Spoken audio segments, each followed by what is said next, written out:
কোরবানি করার সময়, পশু জবাই করার সময় একটা ভুল কেউ করবেন না। যদি একটা ভুল কেউ করেন পশু জবাই করার সময়, তাহলে তাদের কোরবানি বাতিল হয়ে যাবে। জবান খুলে বলেন, কয়টা ভুল? একটা ভুল কেউ করতে পারবেন না। এবং দেখা যায় যে এই কোরবানি করার সময়, পশু জবাই করার সময় এই ভুলটা অনেকেই করে, এই মিস্টেকটা অনেকেই করে, ফলে তাদের কোরবানি বাতিল হয়ে যায়। But they do not have any idea about it. আমাদেরকে সতর্ক থাকতে হবে। ফাসাল্লি রাব্বিকা ওয়ানহার, হে নবী আপনি নামাজ আদায় করুন এবং কোরবানি করুন।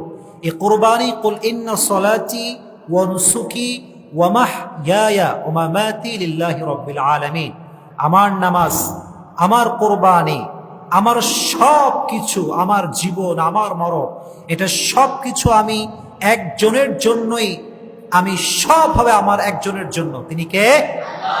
আল্লাহর জন্য সব কিছু হবে। এজন্য কোরবানিটা আল্লাহর জন্য হওয়া উচিত। এবং কোরবানির পশু জবাই করার সময় একটা ভুল আমরা কেউ কখনোই করব না, সেটা হচ্ছে অনেকে দেখা যায় গরু কোরবানি করে, জবাই করার পরে গরু যেন খুব দ্রুত নিস্তেজ হয়ে যায়, এই জন্য দেখবেন গরুকে ছুরি দিয়ে যেখানে জবাই করা হয়েছে সেখানে আঘাত করে। এই মিস্টেকটা অনেকে করে। কেন করে?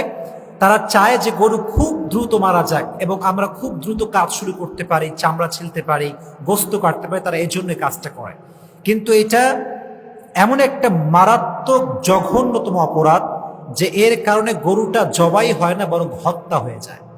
জবাই করার জায়গা যখন মানুষ ছুরি দিয়ে আঘাত করে, তখন তার স্পাইনাল কর্ডে আঘাতটা লাগে। আর স্পাইনাল কর্ডে আঘাত লাগলে মস্তিষ্কের সঙ্গে যে কানেক্টেড, গরুর পশুর সাথে যেই মস্তিষ্কের কানেক্টেড, এটা নষ্ট হয়ে যায়। ফলে পশুর অনেক জায়গার থেকে রক্ত বের হতো, ফলে এটা বের হয় না, এটা রক্তকে বাধা প্রদান করে। ফলে পশুটা এই আঘাতের কারণে হার্ট অ্যাটাক করে মারা যায়। কি করে মারা যায়? হার্ট অ্যাটাক করে মারা যায়। ফলে এটা স্বাভাবিক জবাই করার মাধ্যমে মৃত্যু হয় না, বরং এটা হত্যা করা হয়ে যায়। এবং চিকিৎসকরা বলছেন যে যদি কোনো পশুকে এরকম স্পাইনাল কর্ডে আঘাত দিয়ে হত্যা করা হয় এবং ওই পশুর গোস্ত যদি কেউ খায়, তার ক্যান্সার হতে পারে। কি হতে পারে?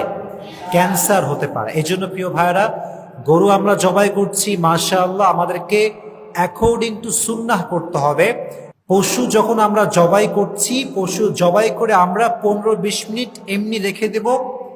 আস্তে আস্তে পশুর সব রক্ত যখন বের হয়ে যাবে, পশু অটোমেটিক্যালি শেষ হয়ে যাবে যখন, তখন আমরা গরুর গোস্ত কাটা শুরু করব, চামড়া কাটা শুরু করব। কিন্তু গরুকে খুব দ্রুত মেরে ফেলার জন্য গরুর স্পাইনাল কর্ডে কখনো ছুরি দিয়ে আঘাত করা যাবে, এই ভুলটা কেউ করবেন না।